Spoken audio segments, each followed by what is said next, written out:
Well, you can't trust County. Well, welcome back. Well, hi, baby. Oh my God. Yes, I'm under the weather. Yes. It's okay. It's true. We've all been there.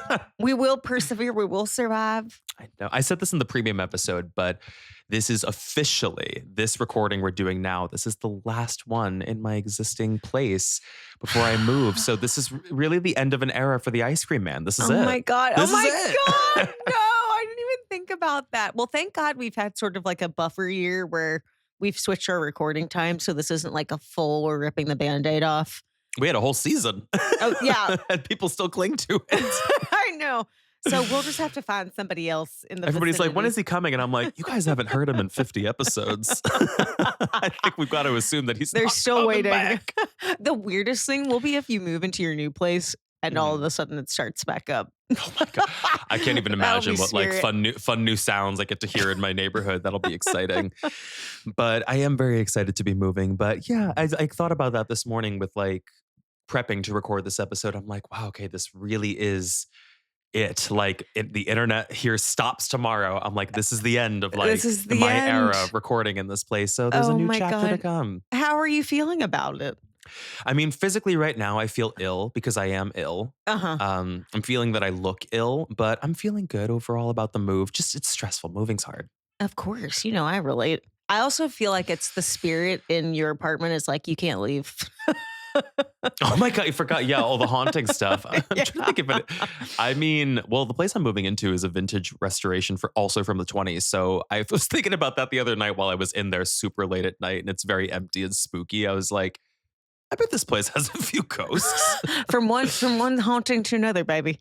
I'm chasing them at this point. But thank you again, everybody, for joining us here on CreepTime, the podcast. If you are brand new, we are your hosts. I am Silas Dean, and this is Stu, and we are back for a Friday episode. Woohoo! Woo! I don't know where that came from. I'm Just sorry. say, baby, that's when the voice cracks. I was like, babe, that's that That Theraflu was getting the to my last- brain at this point. But I wanted to bring a case today because I forgot if you had mentioned this or somebody recently reminded me of this. Somebody was talking about Amy Lynn Bradley. Of course, you remember that case from the cruise Of ship. course. Yeah. Yes, we had previously explored that. That was a very big case for us to cover. And then there was a very big documentary on Netflix that came out about it, which, yes, I was in for a Cameo. brief second. Mhm. But I wanted to revisit a case that I had been looking to cover for a very, very long time. And I had it on a list forever. And it's the same old story. I was wondering, I was like, when is it the right time to cover this? When would it make the most sense?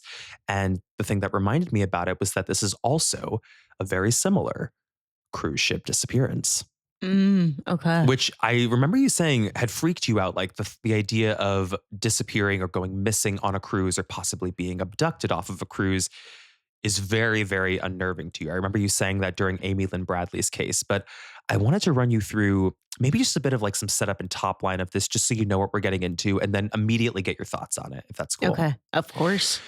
So we are going to be looking today at the story around Rebecca Coriam, which you don't know this case very well, you said, or at all? At all. At all. You She know, just I looked stay she looked familiar Far to you. away from cruises. Yeah. For those who may not be familiar with Rebecca and her story, it is in connection to Disney. And there is a lot of criticism around the way that they handled this. They have had many accusations over the years of being very cryptic in the way they handle tragedies, let's say, in relation to their company. But this event took place around March of 2011 when 24-year-old Rebecca Coriam, who was a crew member aboard the Disney Wonder cruise liner, mysteriously vanished off the ship after last being seen on CCTV cameras near the crew lounge in the early hours of the morning, just before dawn. Of course, a cruise ship disappearance, it is devastating. It's very, very haunting for a lot of different reasons. But I would say most people believe that when someone goes missing off of a ship, they have gone overboard. However, there is a lot of backstory and some very relevant context to Rebecca's story that may tell us something else that was going on in her personal life. What do we know about the last few hours just before she was gone forever. Rebecca has never been found to this day. And there are a very, very slim collection of witness statements, in addition to some backstory from other crew members who worked with her, who knew her personally on the ship, that I think will be interesting for you and the creepers to sort of pick apart so we can really discuss some of the theories around what might have happened back in 2011 aboard the Disney Wonder. So without getting too far ahead or giving some of the key details away, just initial thoughts on Rebecca's story and the disappearance of a 24-year-old off the cruise ship after last being seen on camera at 5:45 in the morning.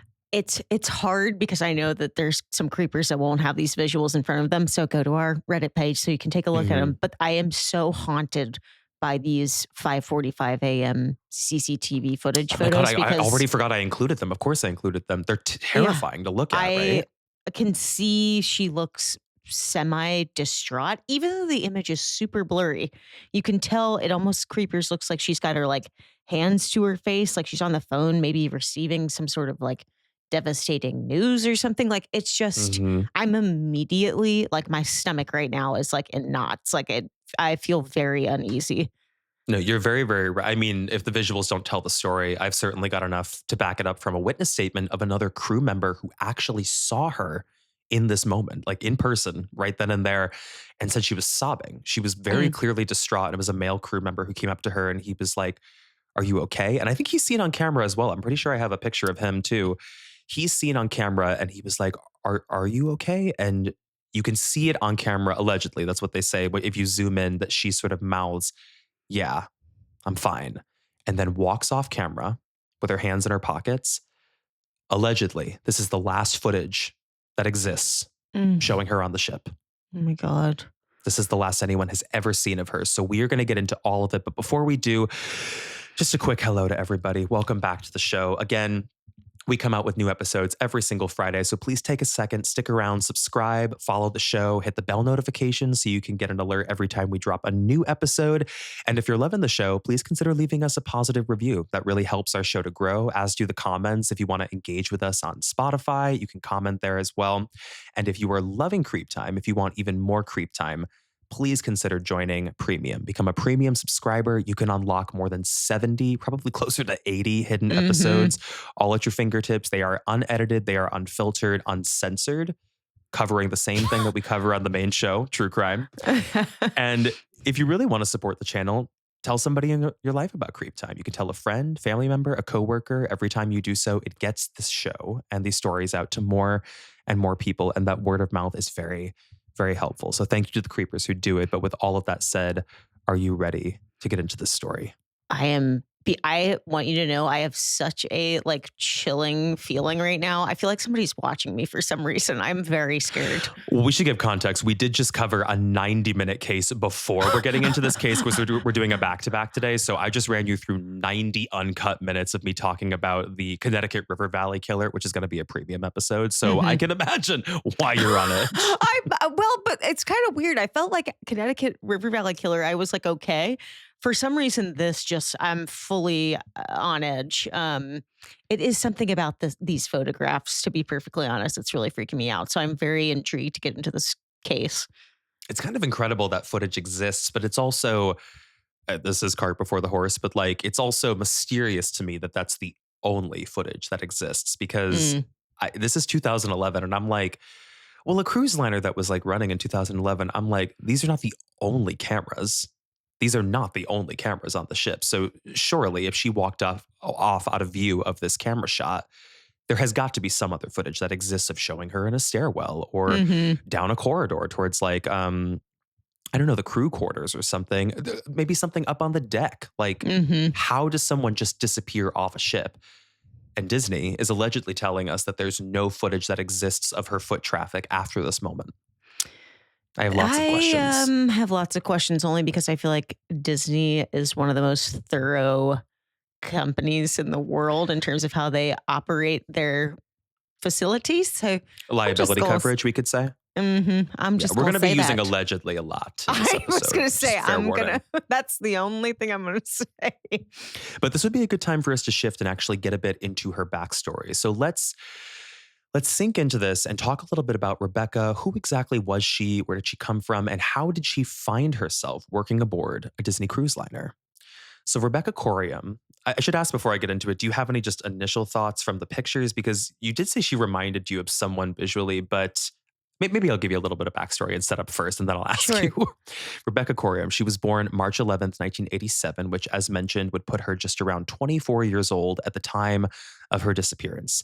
She was born at the County Chester Hospital in Chester, England.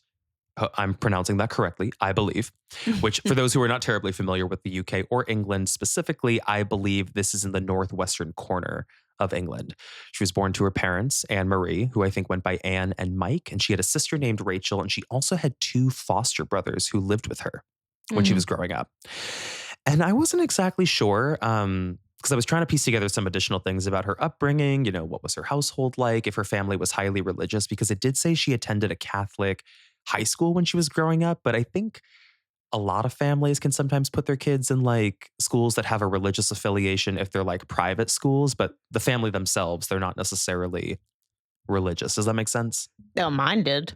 Yeah, I was gonna say, I was like, Both of my my little cousin got put brothers into a went. Catholic school. I was gonna say both my little brothers went to Catholic school, and they were not Catholic. So, Yeah, so it didn't stick out to me as all too strange. And I wasn't even sure. I think I was just documenting it at this point because I'm like, maybe that will be relevant later for whatever reason. If she was brought up in a very religious household, if religious trauma and some of the psychological peril we might discuss of where she was at could play into maybe a decision she made. mhm. We'll talk about that later. I will also say it did seem like her family was pretty close knit. She actually ended up working, I think, at the Chester Zoo. And the reason she worked there is because I think her grandparents worked there. And I wasn't sure if both of her grandparents had passed. It sounded like at this point they had because there was a memorial bench that was actually put up in the park in their name. So they had Mm. been like long-standing employees there. But later on, we would actually have an instance in her timeline where another grandparent, her grandfather, does pass. So it might have been on the opposite parent's side.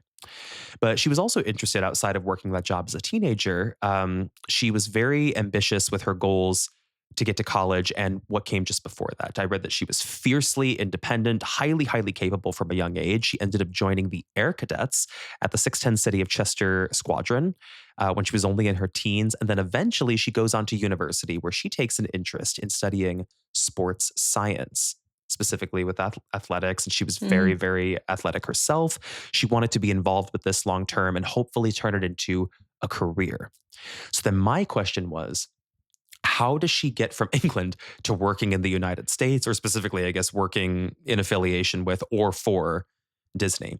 So she had actually found a job in the US for a few months where I think she was going to be brought over and she was going to be teaching at a sports camp in Maine, like teaching kids. Mhm. So this was the first instance I read about where she's like dipping her toes in working in the United States. Like, does she want to do the whole visa thing and like come over and work for a couple months? Like, could that be fun? Would it be fun if I prolonged it? What if I found another job in the US that kept me over there for a little bit?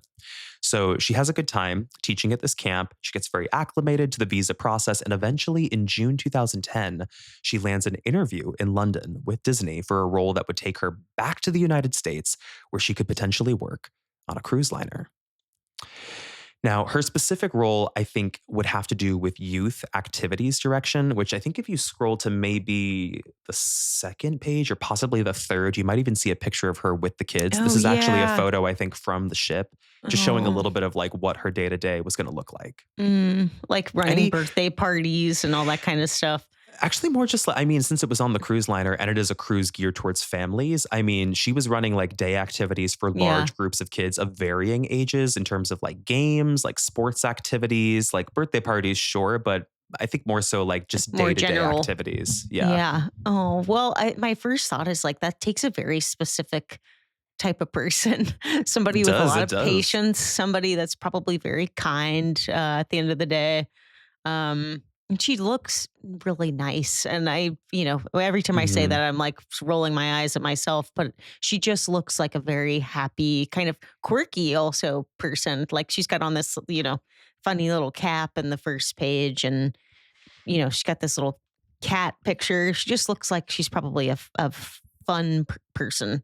People described her as very bubbly and very, very social, outgoing. And I think it's fair to say she was kind of quirky and she definitely loved Disney. So I think that was a part of the draw where everybody was like, why would she want to work on a cruise liner? She was a Disney fan, but Mhm. also she was kind of a perfect fit for the role if you look at that previous camp experience in Maine, because she had experience. One, she loved sports and she loved activity planning, but she had experience doing this specifically with kids. She was Mhm. a natural fit after this interview in London. So where does it go from here? Because she does end up landing that job. I think it brought her back to Florida where she was going to train to be on the cruise ship. And then she ends up spending 4 months on a cruise liner that I think was traveling down to the Bahamas. And then she took 2 months off. She goes back to the UK and then she would have to return where she was going to board the Disney Wonder, the final ship she would be on. But in boarding that ship, for whatever reason, for most people, especially her family, this would be one of the last times that anyone would see her alive. I had questioned, I was like, is this the official like moment where she gets on the ship and then she never departs again? But actually, the more I was digging into this, I don't think that's entirely true. There was a brief period, which I was hinting at before, where her grandfather or someone in her family does pass and she actually has to leave the ship for a 2-week period. Sorry, there's a bug around me. They never That stop. They spirit, never baby. stop. They're like, you're not leaving. They never stop. But she leaves the ship for a 2-week period, travels back to the UK to mourn with her family, and then returns to the ship. So I believe, if I'm correct in that, her returning to the cruise liner, that would be the final time that Okay. anyone in her family is going to see her. Mhm. So before I jump into the timeline, any just initial thoughts that maybe you want to share or talk about when it comes to the setup, her life, this job, and where we're going with this? Well, it's funny you mentioned like the Disney element of it because I know people that like they try to do the Disney like after college program or whatever. Like it is Mhm. always so typical that they are somebody that is like obsessed with Disney. It's typically like a dream job for them. So it's making Mhm. it like all the more sad to me because I feel like she probably thought me working on the Disney Wonder is going to be this like incredible experience. And we know, or I think we know from these pictures, something terrible happens while she's there. And it's just like, oh God, I have no idea what that could possibly be. And I'm very scared to get into it. There is something we've talked about that before too. Like there is something to nefarious or dark things happening in relation to Disney that feels the contrast of that feels very unsettling to Hmm. listen to and to read about. But I could give you a little more information here if we're going to jump into the timeline just to talk a little bit about like the cruise itself, but also the specifics of her job. Because we've kind of talked about like, yes, she is a youth activities crew member. I just want to emphasize that that's not a simple role, which you also said before. You were like, this takes a very specific person to do this Mm. type of job. She was basically responsible for managing, supervising, and coordinating very large groups of children, many of them with varying ages, as I said. And she was responsible for leading major group activities. And these were long shifts. Like we're talking 10 to 12 hours a day that she's Oh my doing this. God. And then she has to go back to her crew cabin, which I think you'll see on maybe the third or even fourth page. I think I have a picture of like what those cabins look like. We're talking bare bones, like bunk bed style. Oh my God. Any creepers that have worked on cruises, you let us know. Let us know what your experience has been in this way, where like what the crew quarters are sort of like. But this was her day. She signed up for it and she had the experience of doing it in the Bahamas. So she knew what she was getting into. This is mentally taxing as well. I'll say, like, you need to be somebody that's like young and spry and likes kids to do this job.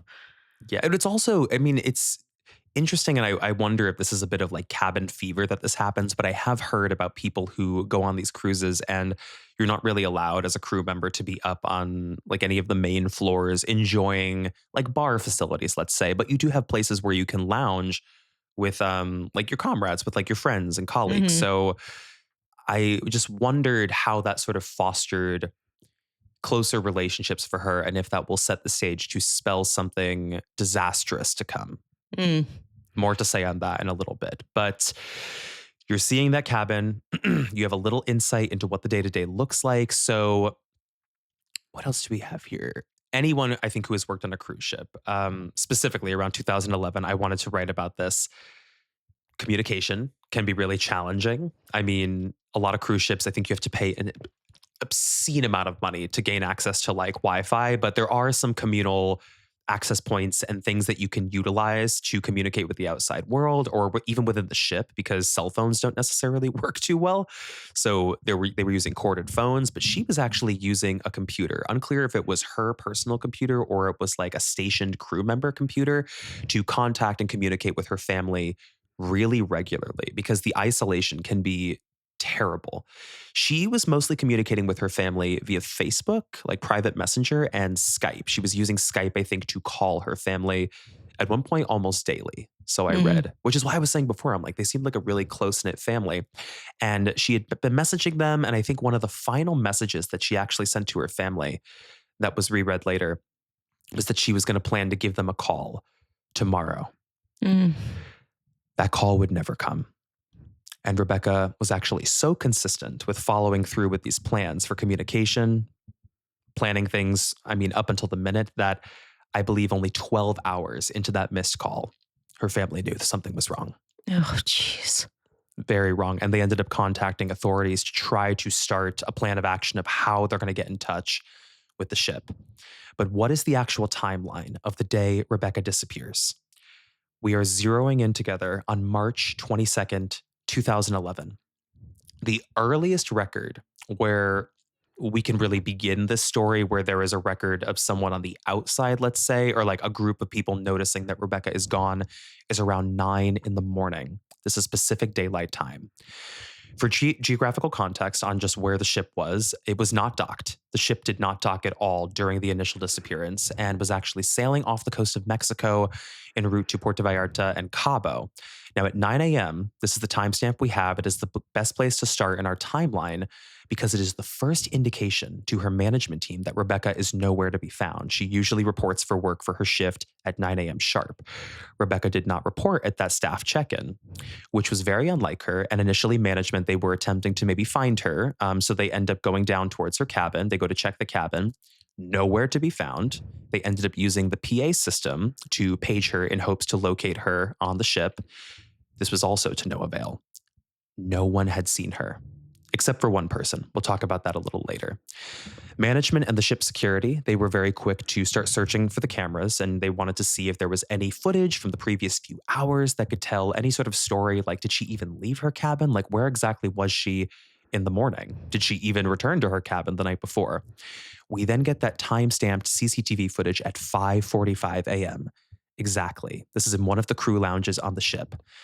This footage would be the linchpin of this case because Rebecca is seen on CCTV cameras using one of the ship's corded phones, and she is talking to someone very, very visibly distraught, completely sobbing. You can see that clear as day in those stills. I mean, you're not even looking at the actual footage, but it's obvious from the body language. The exact nature of the conversation is not fully known.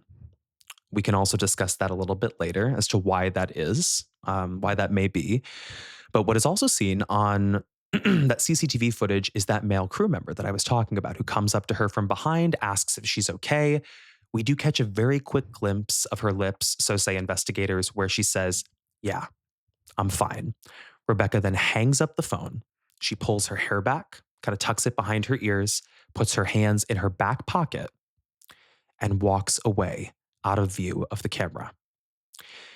It was distressing for the security team to confirm that this morning, ultimately, this would be the final footage that is seen of Rebecca Coriam aboard the Disney Wonder.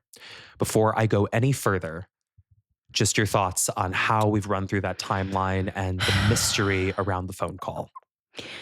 My first thought is she's talking to somebody at home only because 5:45 a.m. is obviously very, very early. But I feel like in England, it's probably 10:45 or maybe 11:45 in the morning. So I feel like she just got some really distressing news from home, or there's somebody at home that she's maybe in a relationship with, even is kind of where my head started to go. Might be closer than you think. Uh-oh. Okay. Well, the reason I would dispel that it was anyone from home, not necessarily because of the timing difference or anything, But because there is no confirmation from anyone in her family or friend group back in the UK or back in Mm, England who can corroborate this call, okay. which does make it feel much more internal. And we actually have some very, very key witness statements in this that would suggest there was a relationship aboard the ship. Ah, okay. I felt the relationship vibes, but I guess it was misplaced. I also was thinking a corded phone, like that feels like an internal communication It does. It does. device, Yeah, you that's a good know? point. That's a good point. But anyways.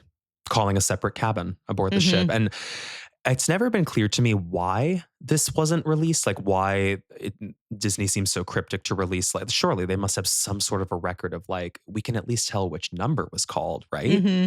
I mean, we may Hmm. not have a recording of the phone call, but like, there's got to be a way to verify some record of like communication that happened on a phone that is literally corded and a part of the ship. Yeah, yeah. Publicly, there's nothing. Mm. So I'm going to keep pressing on through the timeline. And I do want to emphasize before we step any further that a lot of details in this investigation are going to be kind of like a he said, she said scenario when it comes to talking about Disney, because the way this was handled and the allegations that would come out against them about the way they treated the family, possibly like what they did and did not do to like check off boxes of like liability, like we've covered our part, which stands in contrast to like how it seems they so quickly moved past this and wanted to return to the normal schedule as planned.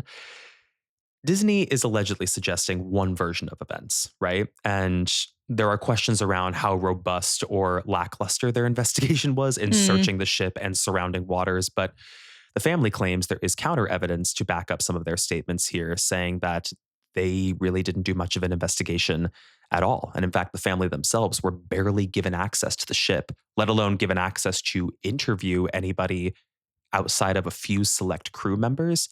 Nobody was allowed to talk to any passengers on the ship. Mm. Ask them if That's they'd seen anything. very fishy. Yes, allegedly. But this would lead to one of the most highly criticized handlings in the company's history, actually, aboard any Disney cruise liner. And actually, from what I read in cruise history, this is one of the most high profile cases. So, what exactly happened next? After a firm confirmation that morning that there was a crew member aboard the ship who was now missing senior personnel aboard Disney Wonder, they immediately launched, so said they, an investigation. According to their timeline, authorities were contacted and the U.S. Coast Guard as well as the Mexican Navy were brought in to conduct searches of the surrounding waters in the remaining path behind them. But unfortunately, even though those efforts began at noon on the same day that she is believed to have disappeared off the ship, there was no evidence found in the surrounding waters of floating materials, no clothing, and no Rebecca. Nothing to God. suggest that she was there in the water. The captain aboard the Disney Wonder then used the ship's ship-wide intercom system to basically announce to crew members and possibly to passengers. I was unclear about this, but they mentioned that there was a crew member named Rebecca Coriam who could not be located on the ship, and people should keep their eyes out, stay vigilant. It was also several hours into this initial investigation that a representative from Disney apparently called the parents of Rebecca Coriam in England and had to inform them that their daughter was missing aboard the ship. And travel was being arranged for them to bring them out to Los Angeles, where the ship was going to be docking on the 25th of March, and they would bring them onto the ship. Additionally, because the ship, as all cruise ships, was operating under maritime law, and they, I believe, were sailing with the flag of the Bahamas at the time, there was another person who I think was brought into the fold. This is an officer, I believe Officer Superintendent Paul Roll, who was brought onto the ship to conduct his investigation. We're going to talk a lot about what Paul did and did not do, or I guess a better way to frame it, what he was allowed to do aboard the ship for his thorough one-man investigation. Disney had flown Paul into Los Angeles on the 24th via private jet, and his presence would become one of the most highly criticized moves in the investigation, as some claim that his presence was mostly for optics and to check those boxes I was talking about before and not a legitimate investigation. Because from what he said, when he was brought on the ship as just one person leading this search, he was not permitted to interview really any staff members, and he certainly could not talk to any passengers. So he couldn't quite do any of the work he was brought in to do. I was just going to say, I mean, what the hell is the point?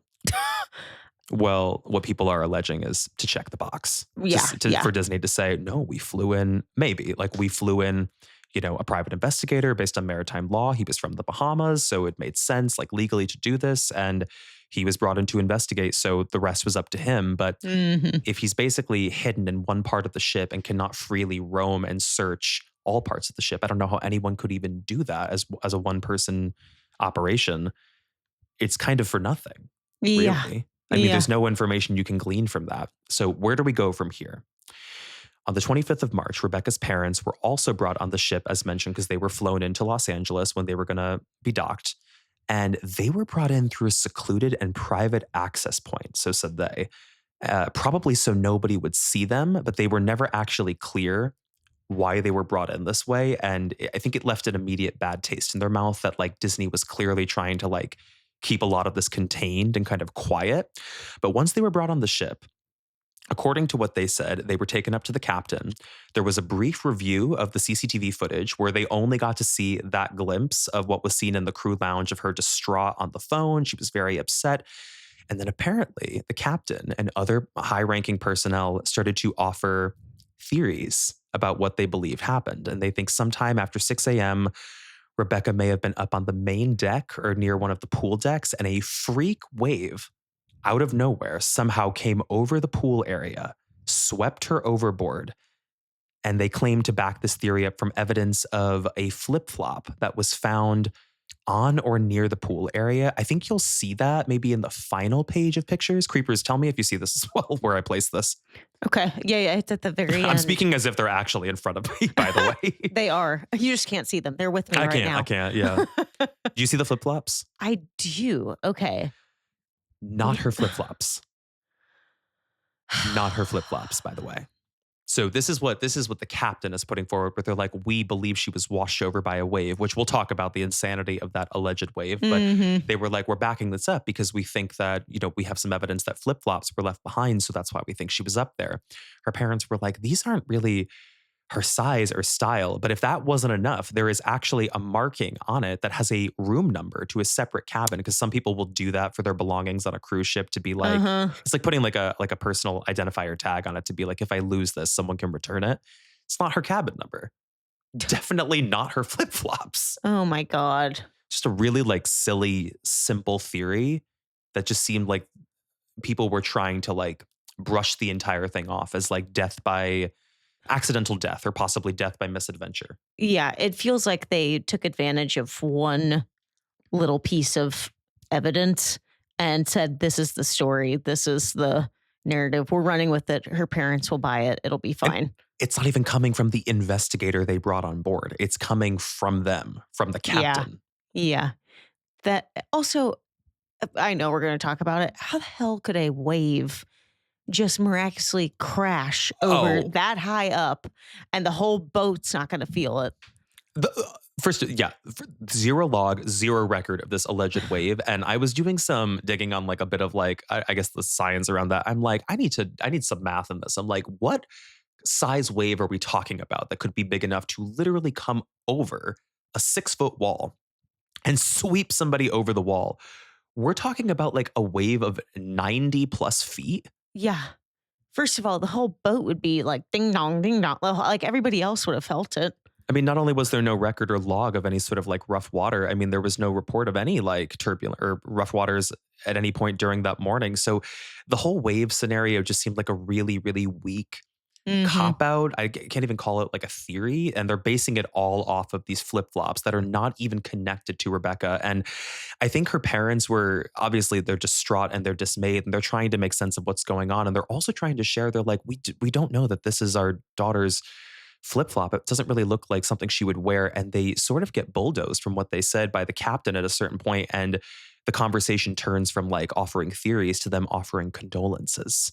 Uh-oh. Almost like they shift and they're like, well, shut it down. They're like, we know this is distressing and we're very, very sorry that something as horrible and accidental as this has happened, but we do offer our condolences for your daughter. Almost like that is the end of the road. Like there will be no further investigation into this. We're not going to conduct a ship-wide search. We're not interviewing more people. It seemed like the intent, wherever it was coming from, albeit corporate, albeit the captain or a high-ranking personnel on the ship, people wanted this to go away Hmm. for whatever reason. But maybe we should pause there, because what I'm about to get into after this is, I think, some of the deeper information where we're going to look a little bit more at some of the interpersonal relationships that Rebecca was keeping on the ship and how that may tell us more of our story. How are you I feeling? I was gonna say I might just let you get straight into it because I obviously, to get to that last page, I saw the third page where I see what must be some of this interpersonal relationship. So I'm dying to know what this has to do with all of Sure. this. Yeah, I'll press on. But so effectively, following that moment aboard the ship on the 25th, it immediately shifts into, after the condolences are offered, into an organized memorial on the ship on the 26th. So they are moving quite quick when it comes to this. And I think a lot of people, including crew members who knew her, they had like questions and a lot of distrust about what was going on, like going through the motions where they're like, I guess we're attending a memorial, but like we don't even really know what happened. Like, is anyone Hmm. giving answers? Like, do we know what happened to Rebecca?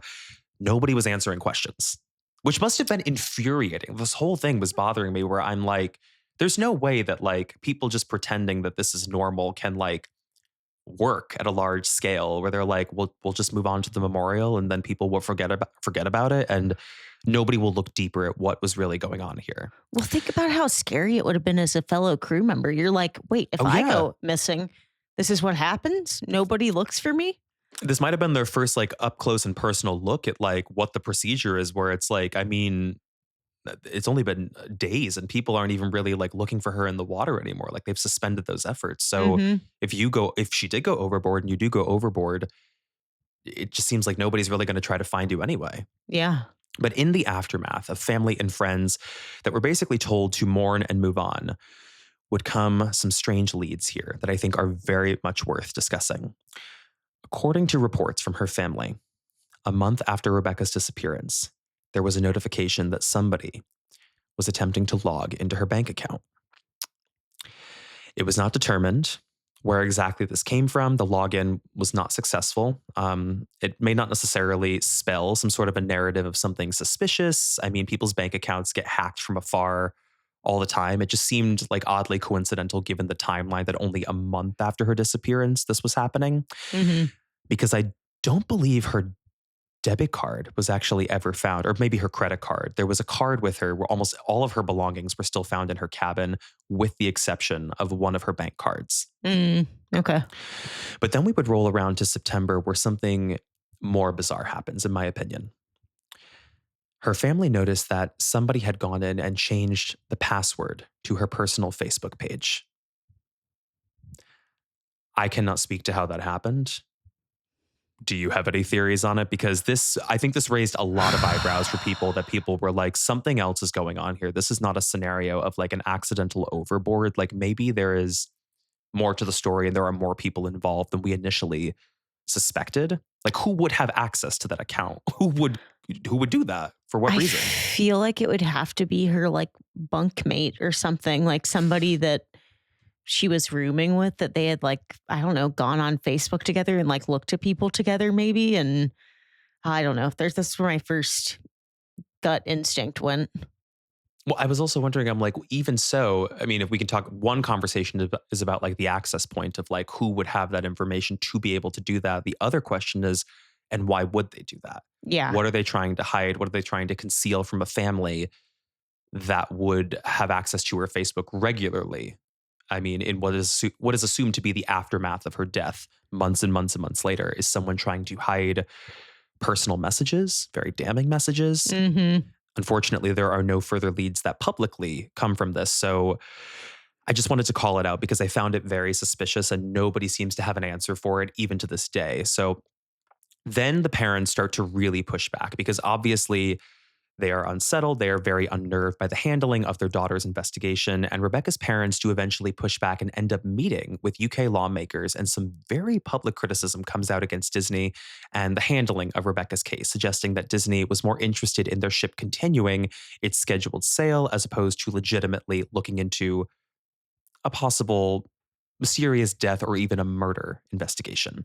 Hmm. Additionally, there has been wide criticism on Disney for not releasing the entirety of the alleged security camera footage, because remember, her parents were only shown a sliver. I find it highly, highly suspicious that there is no other footage that shows her on a ship from 2011. There's no Yeah. way.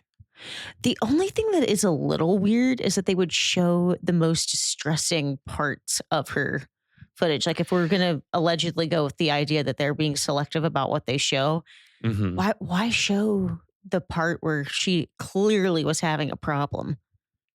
I had wondered about this. I was trying to do a little bit of legal research on it. I'm sure there are some legal creepers who will have an opinion about like liability. I mean, why they would choose the footage they chose to release and what kind of story that's telling, because clearly she looks distressed. But if this would end up in something like a wrongful death suit, I mean, she would be presumed dead at this point.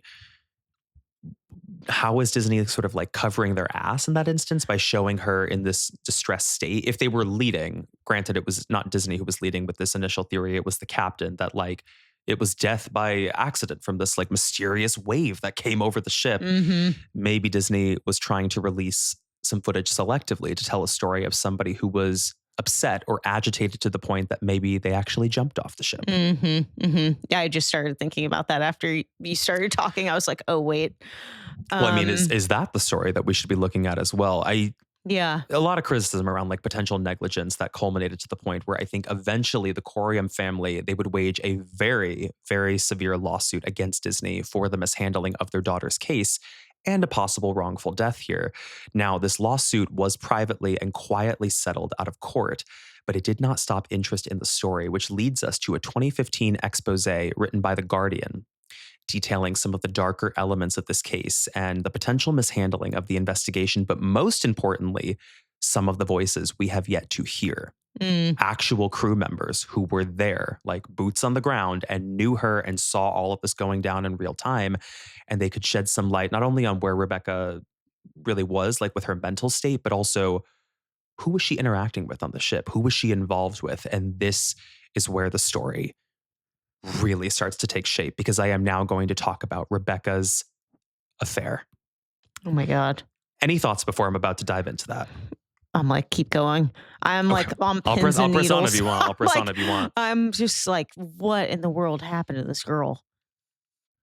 Now,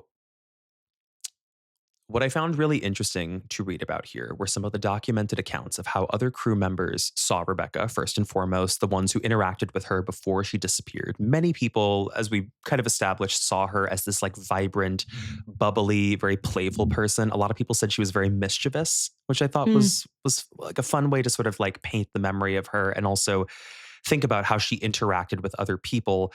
But it was also chilling to me because it stands in such contrast to, I think, the final footage that we see of her where she is so, so low.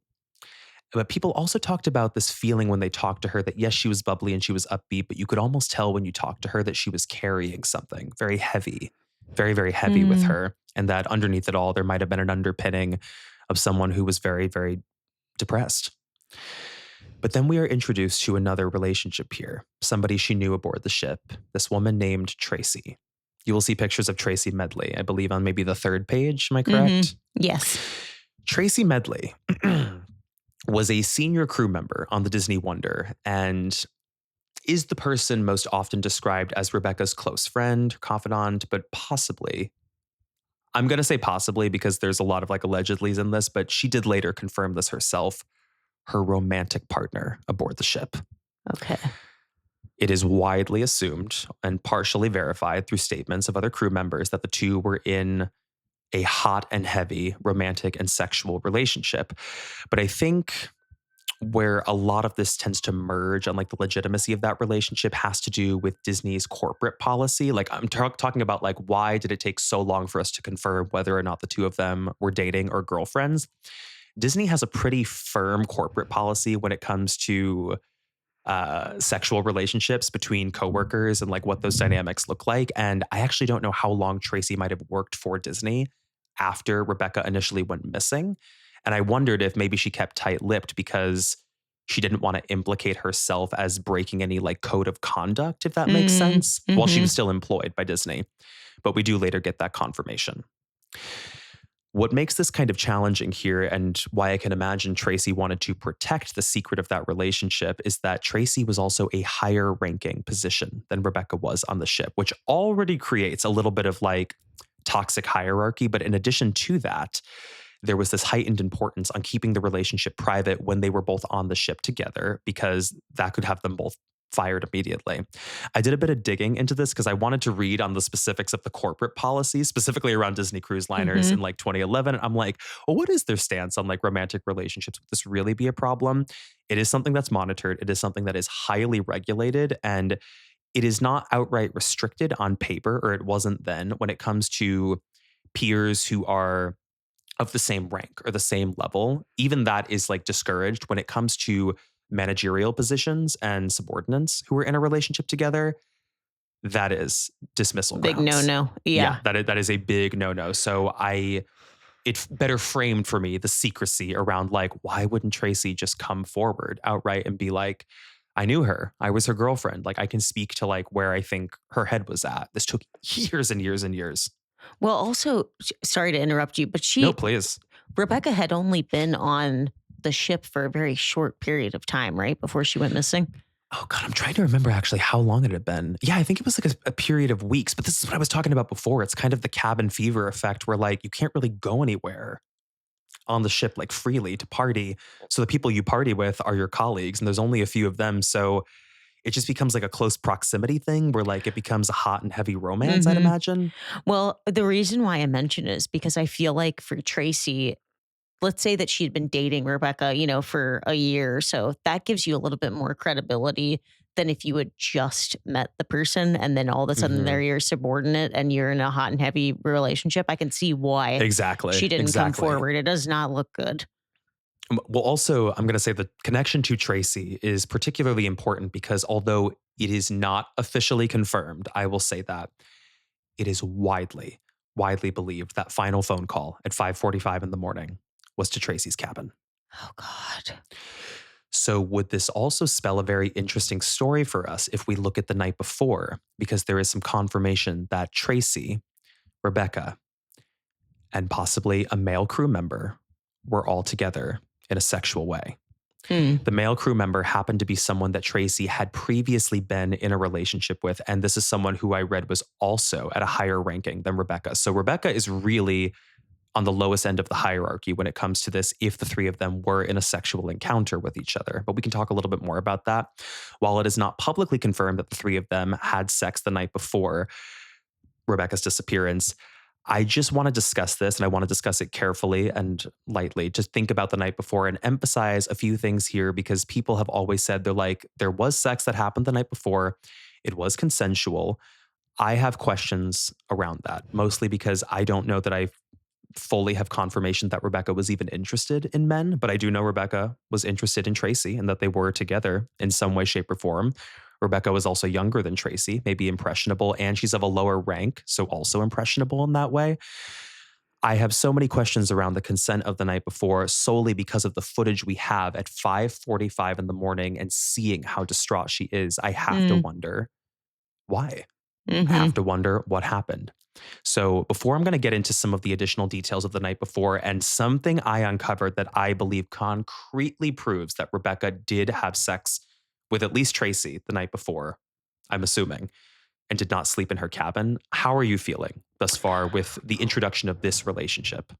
It's interesting, the like consensual or consent angle that you're kind of leaning with, because I started to lean in the direction of, and maybe it's all one thing, it's consent and jealousy, but I was thinking about, was there a jealousy factor because Tracy had potentially been with this person before, that it seemed like it was all going to be okay for the three of them to hang out, and then, naturally I feel like it can go this way in a threesome where it's like two people start to connect more, and maybe Rebecca felt like, okay, I'm odd woman out here, and this relationship that I thought was so amazing and new doesn't feel that way anymore. But because she's younger and because she's a lower rank, that phone call at 5:45, where I for some reason I started to envision her being like, choose me, like you should be with me, like I didn't like last night, and that this person allegedly, if it was Tracy or whatever, said, like, get over it. It's not that big of a deal or whatever. It's really nothing. Those moments when you're 24 are like devastating. They can be. Of And then course. think Oh, about yeah. the fact you're stranded on the ship with these people for the next 2 weeks. It's like, Not only that, I mean, they might be your superiors who can literally give you directions on what to do. And you're working 10 to 12 hours a day, every single day. I completely get it. I was wondering about the encounter from the night before, because again, I had my questions about whether or not Rebecca is even interested in men, why she may have agreed to the threesome if it happened. And maybe it started as consensual, but Rebecca really didn't want to go through with it. But it was possibly like a scenario of coercion where Tracy wanted this to happen. She had been with this guy before, allegedly, and she's currently with Rebecca. So is Tracy the ringleader of this, or is he the ringleader of this, the lover? Because he's never officially named, even though his rank was established aboard the ship. But I just imagined a scenario where Rebecca is so young, she's so impressionable, and she's been cooped up on this. She's also coming off from grieving too. She's just had a very major traumatic family event where she's come back to the ship. Is it possible through a night of drinking, because she's really infatuated with Tracy, is she coerced into something she doesn't want to do sexually, goes through with it, and then kind of like what you said, it almost seems like Tracy is more interested in this guy than Rebecca, even though Rebecca did the thing she thought would make Tracy happy. Does that set the stage for like complete emotional collapse early in the morning? And then what happens after? What happens I think it does. immediately after? I think it absolutely does. And I have to just say, they're only pictures, so I can only read so much into this. But just from the couple of pictures of Tracy, just in the body language, she looks so much more kind of like she would put herself out there more than Rebecca. I feel like in their pictures together, Rebecca's the one that's kind of looking off to the side, whereas Tracy's, like kind of having fun, dancing, the drinks are flowing. She's partying, and Rebecca's sort of the shyer one. It's even in those pictures kind of spelling to me the story you're describing, where it's like, okay, I'll go through with this thing. I'll do this thing because I love you. I won't think you're the greatest thing ever. And then, the aftermath of it is, oh, wait, I didn't want to do that. And that sucked. Those are literally pictures from the ship too. I think that's why those pictures are so valuable, because it is showing, I mean, it's literally depicting the dynamic between the two. It showed, yes, they were cooped up, they were partying, they were clearly together, I don't think that's really something that we can dispel. And again, as I said before, Tracy does later confirm that the two of them were girlfriends. So I don't think I have to overemphasize allegedly on this, but I do want to paint the picture with just some additional details about the night before we're going to jump into some theories here and talk about what really could have happened, because this is still technically an unsolved case to this day. But these are the things that stuck out to me when I was reviewing what little evidence exists on this that I thought were strange. When Rebecca's cabin was searched early in the morning after she missed her 9 a.m. shift, the first thing that was noticed is that her breakfast cart that had been left out in front of her door, I guess that's how they do it in cruise ships for the cruise, they leave your breakfast early in the a.m., had not been touched. The tray had not been touched, so she had not eaten the breakfast at all. What also was apparent when they got into the room was that her bed had never been slept in. The bed had never been slept in. So I'm like, okay, well, this is gearing up that she certainly was sleeping in somebody else's cabin the night before. I'm going to assume it was Tracy. I'm also going to assume it might have been this alleged threesome. But I'm like, but also she could have made her bed early in the morning. What was also confirmed from CCTV footage was that the clothing that you're seeing in those little stills that I have, the clothing she's wearing, not her clothing. It's not her clothing. And they never confirmed who it's actually from, but I think it's assumed it's from Tracy. It's baggy on her, and I think it's assumed that she borrowed it from Tracy and then left the cabin, possibly Tracy's cabin, very early in the morning, and then called Tracy's cabin from that phone and was sobbing on the phone until somehow the call ends. A male crew member is like, "Are you okay?" And she goes, "Yeah, I'm fine." Nobody sees her again. I mean, I don't know how many more ways that we can paint this, I also just had a sudden thought where it's did she get kicked out? Entirely possible. That's something I don't know that I even considered. And she said, "Here, take this shirt." Because also the shirt is huge on her, by the way, from what I can tell. Completely baggy. Yeah, I'm almost thinking, is that his shirt? And she says, "Here, put this on, go outside. We're kicking you out." And then she's calling them to say, let me back in. Like, I can't. Yeah, because why would she leave on her own accord to leave the room and then call the room back? Like, why would she not just stay there and like talk to Tracy or wake Mhm. Tracy up and be like, can I talk to you out in the hall for a second or Mhm. something? Or Yeah. maybe it felt easier to do it from a distance because she was so upset. But the kicking out of the room is really interesting. I will say I do remember from an interview that Tracy gave, I think later on, like maybe in like 2015, 2016 and beyond, her version of events was not that. It was something like her saying that Rebecca was leaving the room. I'm treading very lightly on this because I don't want to Mhm. say anything that's like wrong information here. But from what she was suggesting, it sounded like Rebecca was trying to leave and Tracy was trying to get her to stay. But then Rebecca was uncomfortable and wanted to leave. Okay. So, granted, no confirmation on this, but just putting it out there. Mhm. For the sake of discussion, I think it's worthwhile to like run through these scenarios. And we do have some further confirmation. I think if it wasn't firm before, just to back up a little bit more, that Rebecca certainly did not sleep in her room the night before. If it wasn't enough from the breakfast cart, from the bed, once key card data was looked at, there's no usage of her key card from the night before to her cabin. Okay. So the story for me is set. So I was running through this scenario and I'm digging further and further into the research, and I got confirmation. Like I said, okay, I mentioned all that before, that she did not sleep in her bed the night before.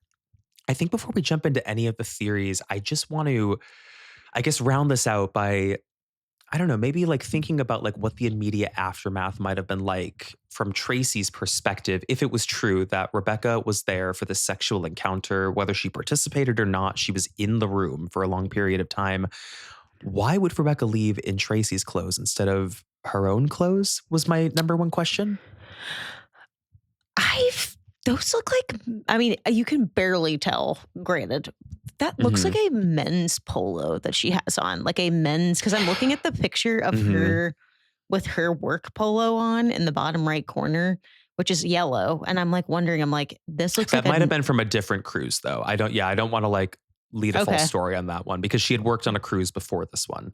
Well, even if it like was the same cruise or a different cruise, but I think I was just thinking like the size of the polo and like the different color to me, if it was the same, I'm thinking like, could that be a ranking thing? Like you wear a different color if you're in a different group or something? Because she's in it a totally yellow could be. polo in the next picture over. So I'm thinking, Is she? Okay. that probably was her work uniform. And this looks like somebody else's work uniform. Do you think it was And his? that's kind of what I was thinking. But even so, why? Why is she taking his uniform instead of her clothing? Actually, I So do I have was something to thinking say to that. Okay, you go. Well, okay, this just came back to me, but like this is something we'll talk about later in the theories. When Rebecca's items were like collected eventually and returned to her family, one of the things that really stuck out to them, particularly, was this pair of shorts.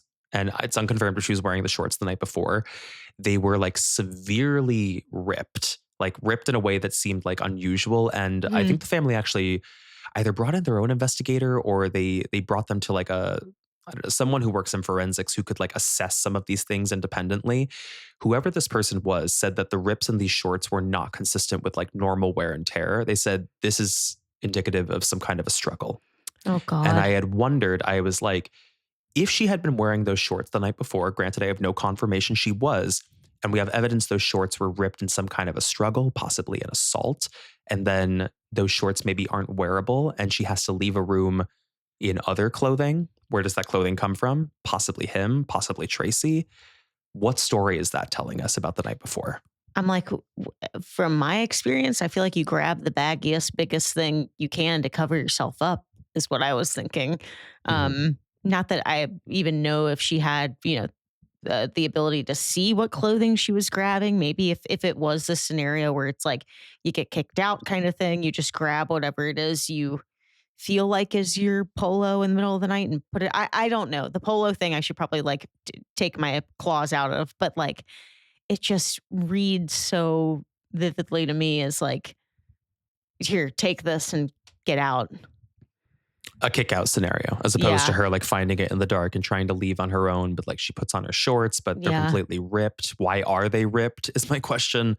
Because then look at the other thing is like when the second picture of her in the polo, it looks like her midriff is almost showing her something like the pants are falling down. Yeah. I don't know. They're so blurry that I can't really tell what it is, but it just looks No, this they was confirmed by the crew member. You're not wrong about that. okay. The male crew member who saw her, he said her clothes did not fit, so I don't think they were her clothes. I don't know. Mm. And also, Mm-mm-mm. the other thing about those clothes, she's not wearing flip-flops in that video. So the whole captain thing about like, well, we know she went overboard because the flip-flops. I'm like, please shut the fuck up. Like, sorry, Please 1 hour. flip and flop to a different scenario. I just Oh for my some God.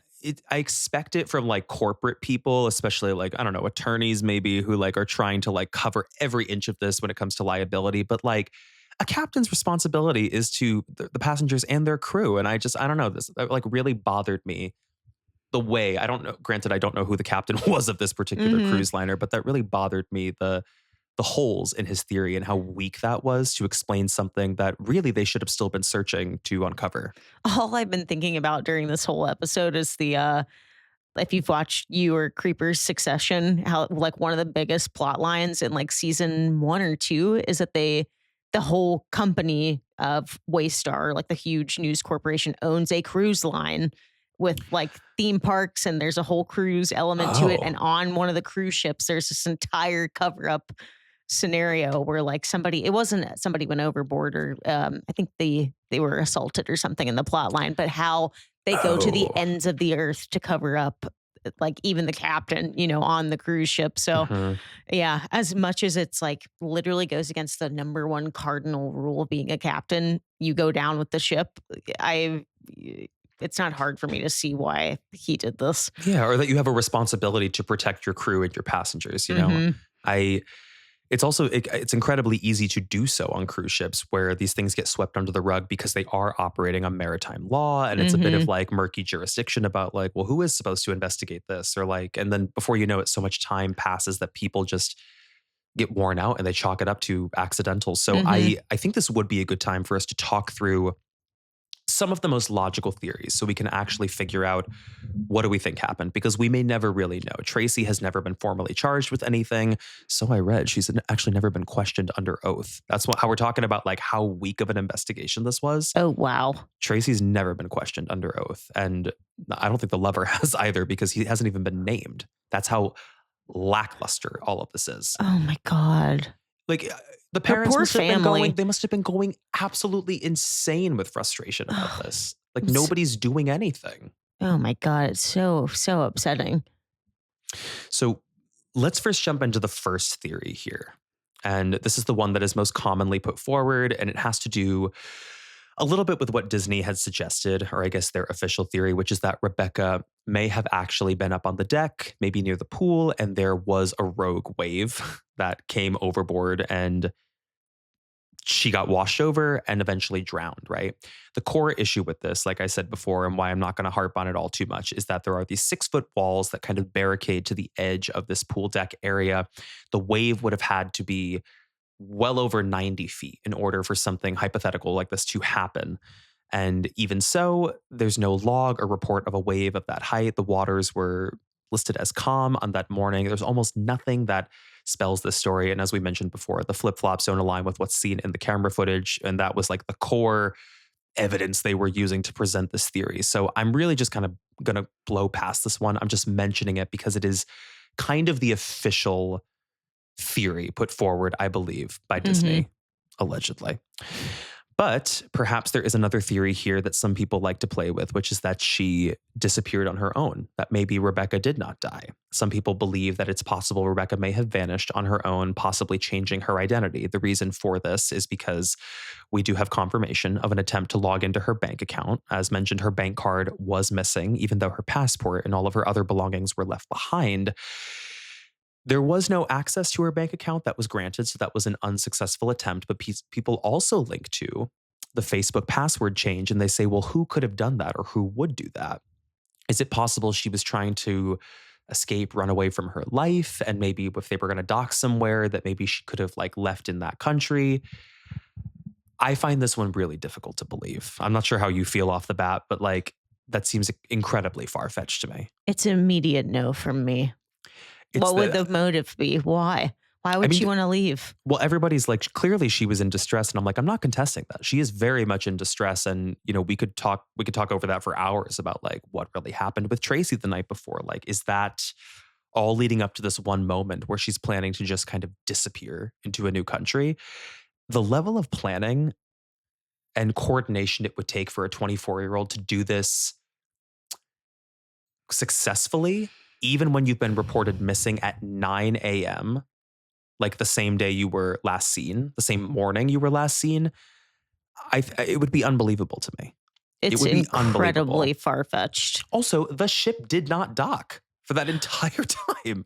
The ship did not dock anywhere. So I'm like, am I to believe she was like hiding within the ship the entire time just until they got to it? And also, I read something that when crew members, specifically on cruise ships, there are some cruise workers who I know listen to CreepTime who will talk about this.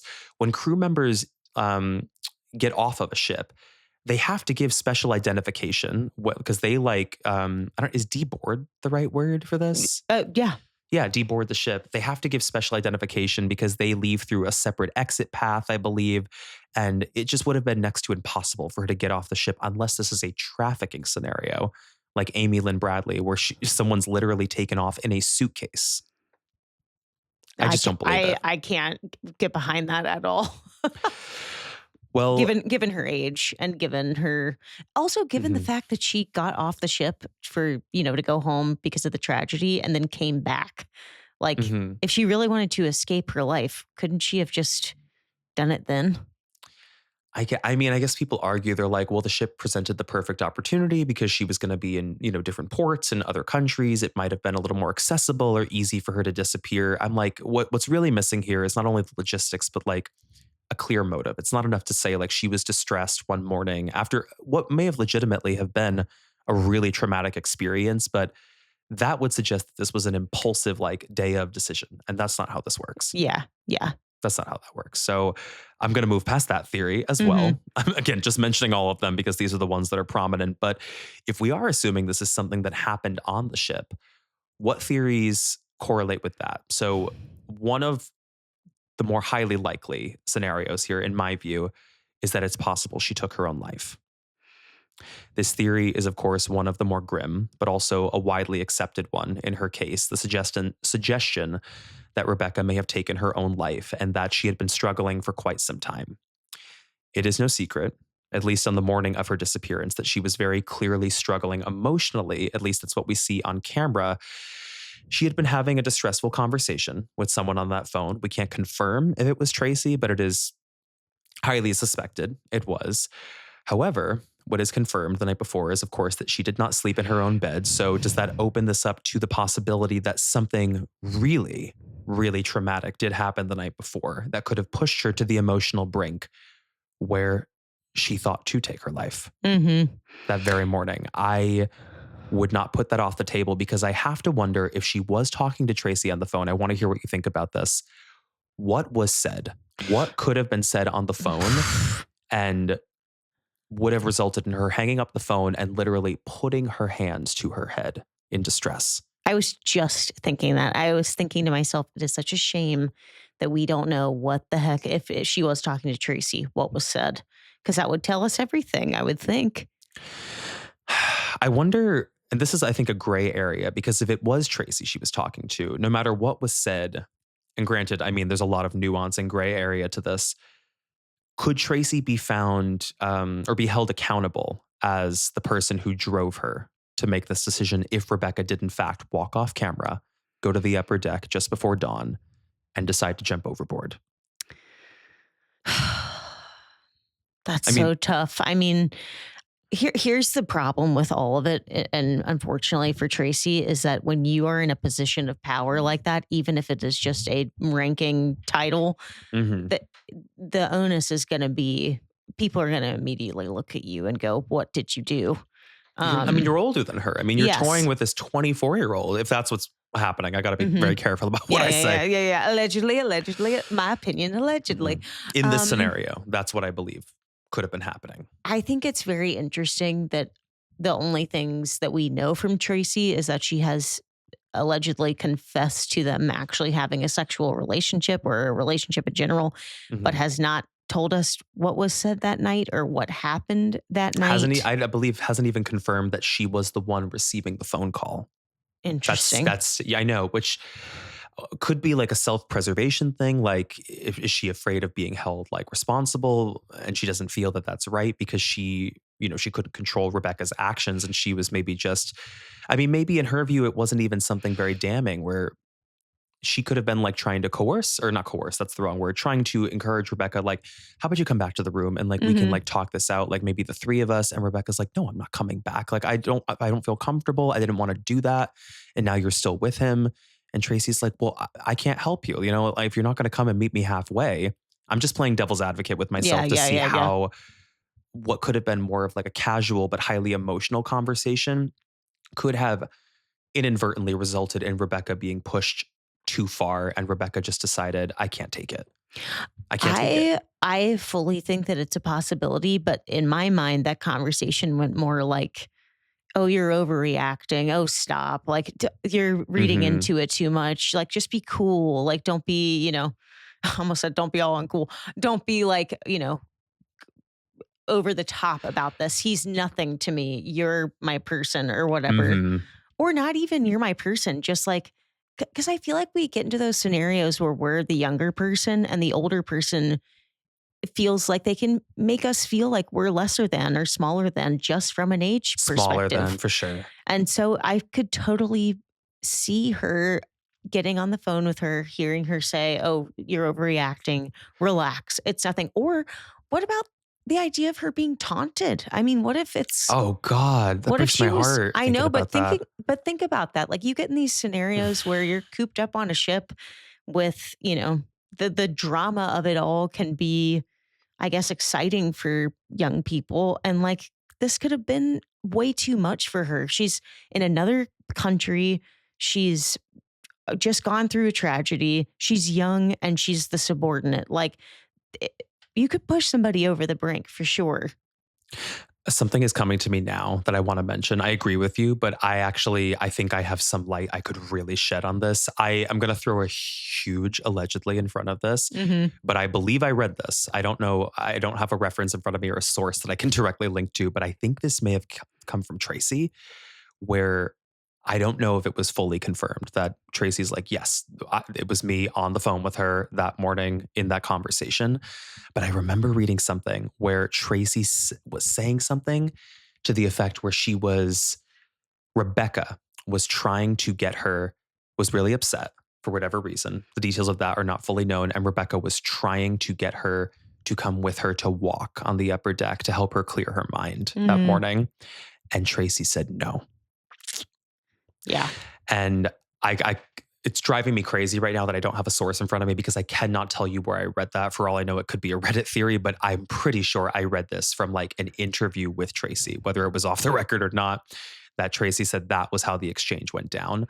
I'm now wondering if Tracy saying that no, thinking she was setting some kind of a boundary in this relationship, whatever she was thinking, was the final straw. And Hmm. she did not know that Rebecca was struggling as severely as she was. Yeah. I mean, because here's the thing, it's not what Tracy did is not, illegal for her to have this relationship. It's, I guess it's not okay in Disney's eyes, of It's not course. ethical. I mean, It's not it's not ethical. ethical for a lot of reasons. And, if she did do that, then if Rebecca had this conversation with her and that's what caused her, to take her own life, certainly it's not Tracy's fault by any means, but Mhm. Tracy was playing with fire regardless. And that we can't deny, So whether or not it was Rebecca taking her own life or something else tragic happened, I do 100% believe in my soul that something about that relationship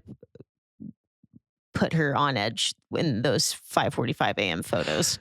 You know what throws me off about it though? Because I think I was leaning very firmly towards this scenario, but the thing that really trips me up about it is that when we have no witnesses who saw Rebecca go overboard, right? So if this was, albeit an accident or maybe uh her taking her life, nobody saw it. And I would imagine if it was Rebecca who did this on her own and she jumped overboard, I still feel like Disney would have security footage of this. And I just kept wondering, I'm like, then why would they conceal it? Because if the story is left up to like all this mystery and Disney has the full story, possibly, that could tell us like moment by moment, like here she is leaving the crew cabin area. Here she is walking down the corridor.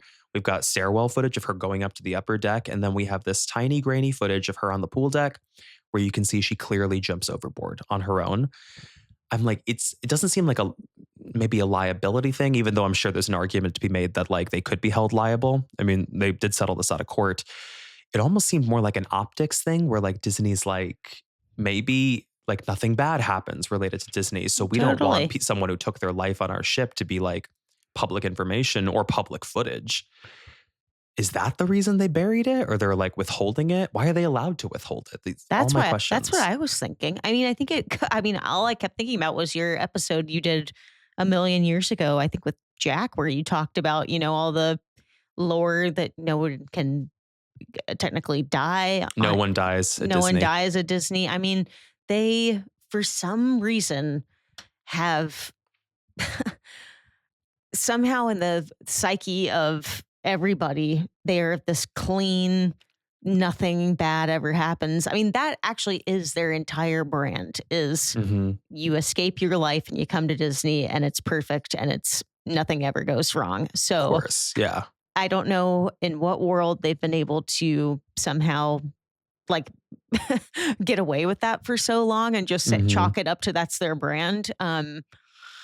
I can't explain how they're able to continue on like that, but it makes sense that that is exactly, as you were saying, like, how would they not have that footage? I was thinking, oh, I'm sure they have the footage. It's just, we'll never see it. Well, that was like tripping me up because I'm like, how could they not Allegedly. be? Well, I'm like, how, if they, yeah, allegedly do have that footage, how could they not legally have to release that? But I'm also now confusing myself because I'm like, well, if they are technically operating under maritime law and they're sailing, their flag they were sailing with for the time is for the Bahamas, I'm like, maybe there really is no legal pressure for them to release any more than the bare minimum of what tells the story. I'm going to say something right now I probably shouldn't say. I feel like when you have enough money to do things, there is no legal pressures. There are no legal ramifications sometimes. And that is just a terrible reality of our world. But I think it's true. I think that there are some people, organizations, what have you, that are able to get away with things because they have enough money to get away with things. I mean, well, they certainly did settle out of court with the parents. So I'm not saying that that necessarily admits to fault or that like Disney knows more than what they're saying, but Hmm. it certainly tells a story to the public in some Yeah. way.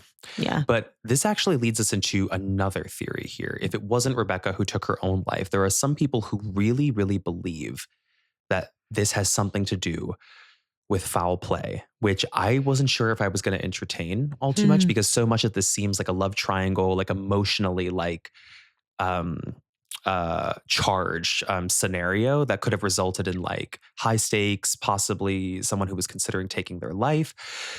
But outside of that mystery of the disappearance, there is some evidence that, of course, raised some suspicion that maybe backs this theory. First off, it had to do with that pair of shorts that I was mentioning before. If we're leaning into the direction of like there could have been a potential assault the night before, I was curious about where that actually leads in terms of witness statements because in the years that have passed, people have talked to crew members who were on that ship. And a lot of people tether this to one alleged security guard who worked aboard the ship who said something off the record years ago, which I'm now putting on the record. And he said that there was something he had heard about on the ship about a girl who had been raped and she Mm. had been thrown overboard. And it was the same time as when Rebecca went missing. And that's one statement. You know, we can't really like base an entire theory off of just that alone. But what I will say is that we don't have a lot of evidence to counter the allegations that a traumatic assault took place because there has never been a forensic sweep done of any part of the ship. Not her cabin, not on her personal belongings while they were still on the ship, not of any part of the ship. Like there has never been an official forensic sweep where somebody was like, let's look at this to see if there's any evidence of like struggle, assault, foul play, etc. Hmm. So I don't know. Do you have any thoughts on that theory or just where that sort of comes from for people? Well, in my mind, I was thinking, oh, well, surely if they have the footage of her going overboard. They would have footage of somebody throwing her overboard. So why wouldn't they Mhm. come forth with that? But then I was like, well, I guess it's all Mhm. the same thing. It's like we don't want to have anything to do with anything that is um, something nefarious or That seems like otherwise. it would the thing that's what pushed it out of, like, possibility for me, because 'cause I'm like, there has got to be footage, but if they're running on, like, very, like, I don't know, loose laws, let's say, when it comes to Disney, and it could be, like, accidental or it's, like, intentional going overboard, maybe there's no real reason legally for them to have to release that footage, even though Hmm. I think that's incredibly ethically, like, maybe not true, legally maybe not true. Hmm. But if it involved foul play, I cannot imagine a scenario where they would knew about that and sweep it under the rug. I think that Totally. I mean, that would the potential, like, liability, not even just from, like an optics perspective, but, like, the legal ramifications of, like, trying to sweep something like that under the rug is insane in my mind, so I can't imagine that's true. Yeah, because the stark reality is that like if Rebecca did take her own life, as unfortunate as that is, she's the only person that would be on that footage and she wouldn't be here to tell us about it. Whereas if this happened with whomever, those people could eventually talk. And Well, then, yeah, it suddenly seems like Disney is, like, protecting, crew members who could yeah, be I mean, might be held criminals. accountable for literally murdering someone. Yeah, So, yeah. it just seems again, way too far-fetched, but I think this kinda brings us to, like, maybe just the last point that we can discuss about another theory here, which is sort of death by misadventure.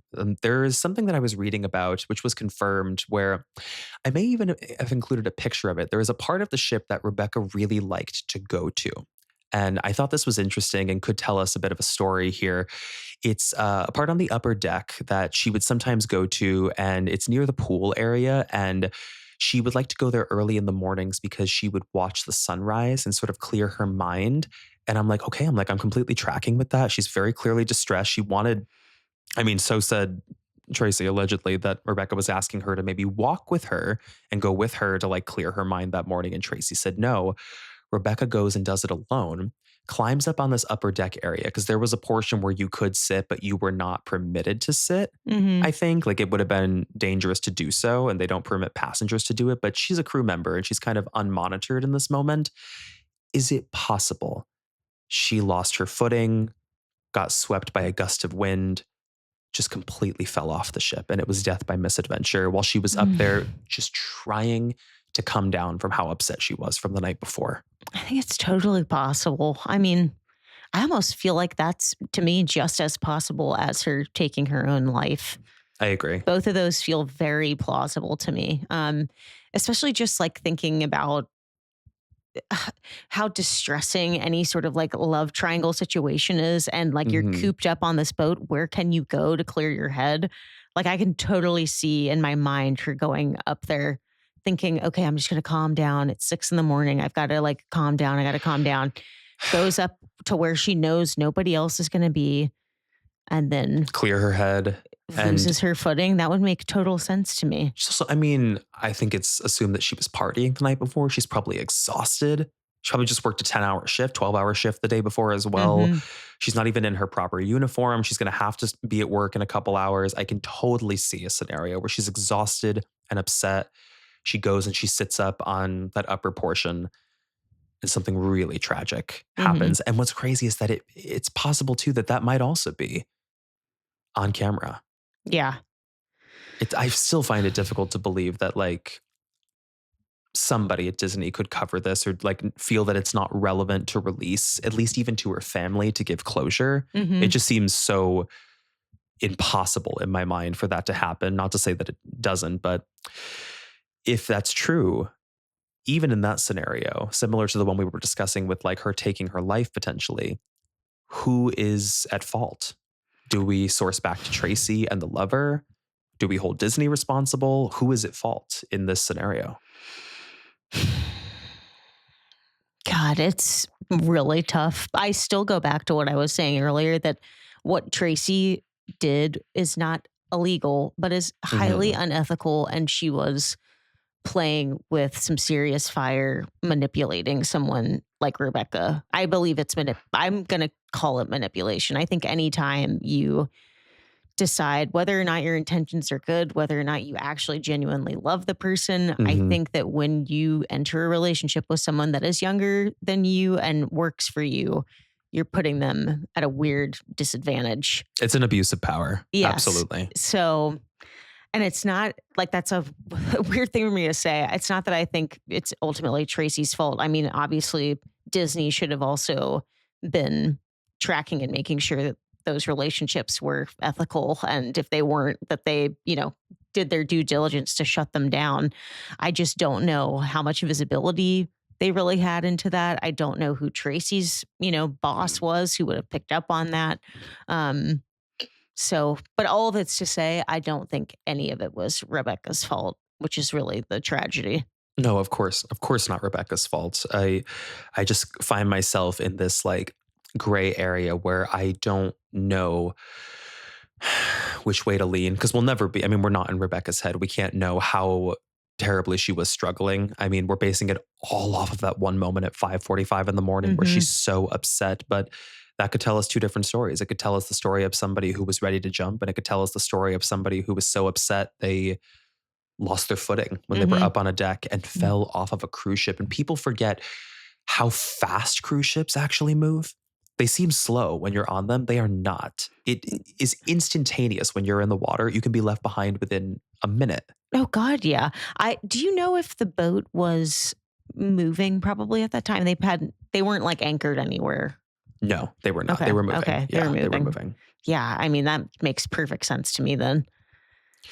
It's just, I guess in my mind, I'm like, it's unusual that, you know, I guess a lot of time had passed because it was noon when people were called in to start searching the waters left behind, that there was no evidence found of Rebecca or any clothing or anything that was floating in the water. But maybe there wouldn't be. I really don't know. I mean, think about the Patricia Viola case we just talked about. I mean, the fact that that was right around the corner, that body of water was pretty small. She was found a year later, but still pretty far away. Like, If think she had about how drifted, yeah. vast the Atlantic Ocean is and how quickly this boat was moving. I mean, they probably had no idea where to even start to search for her. Hmm. I'm like, Atlantic, Pacific. Well, they were in the Bahamas, weren't they? No, they were Oh, going to Puerto Vallarta. Is that so from the Mexico? Pacific? Because they were leaving from the port of Los Angeles, I believe. I think. I thought you She said they were w docking there. So I thought maybe they had traveled Atlantic. They were coming up I think it was this way. two separate cruise. You're right. She was Okay. like on a Bahamas cruise, but that was her first time on a separate Oh, cruise ship. okay. This is like the Disney Wonder thing. Okay. So Well, I think, but either way, it well, doesn't matter. yeah, like the ocean, obviously. Yeah. But to your point, I mean, it's like, which, what direction was the boat going? Also, if you've got a captain that is clearly not willing to really share very much, allegedly, I'm sure he probably knew the coordinates of where that boat was at 5:45 in the morning, and that's where they should have started searching. So, It's just you're so who's small in the water when you're there is the thing. Like you yeah. are such a tiny dot that like even if she was still alive and she was Hmm. floating or like waiting for rescue all those hours later, it can be next to impossible to find her. She's wearing a goddamn blue polo. Yeah, yeah, yeah, Like yeah, my yeah. God. And wasn't it like, I don't know what time of year it was, but regardless, it's When she just went in, it was March. March, yeah.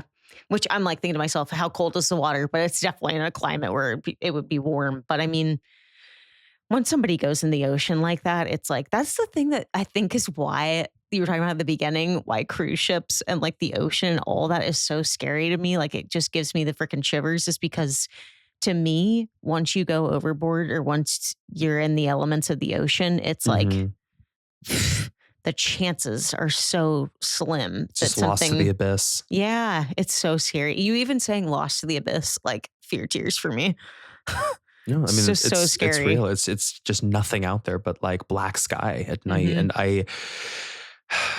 I truthfully in the end, like I've presented all the theories. I don't know which way I fully lean on this, but what I do know is whatever did happen to Rebecca, I believe that in her final moments, she may have been very scared, Hmm. and I think that's the hardest thing to reckon with in all of this. Yes, the secrecy is like extremely troubling, and granted, it comes from the top down, I Yeah. believe, but I don't know that we'll ever be able to fully lay the mystery of what happened to her to rest, but what we can talk about is her story, to know that it was greatly mishandled at the time. So Mhm. hopefully in the future, something like this will never happen again. Yeah, and I hope her parents have some semblance of peace over these last, I guess it was 2011 when she went missing. 2011, yes. Oh my God. So it's been, and she was so young and like just kind of starting her life, which is always like the saddest element of all of this. And like a big adventure. Like this is huge to go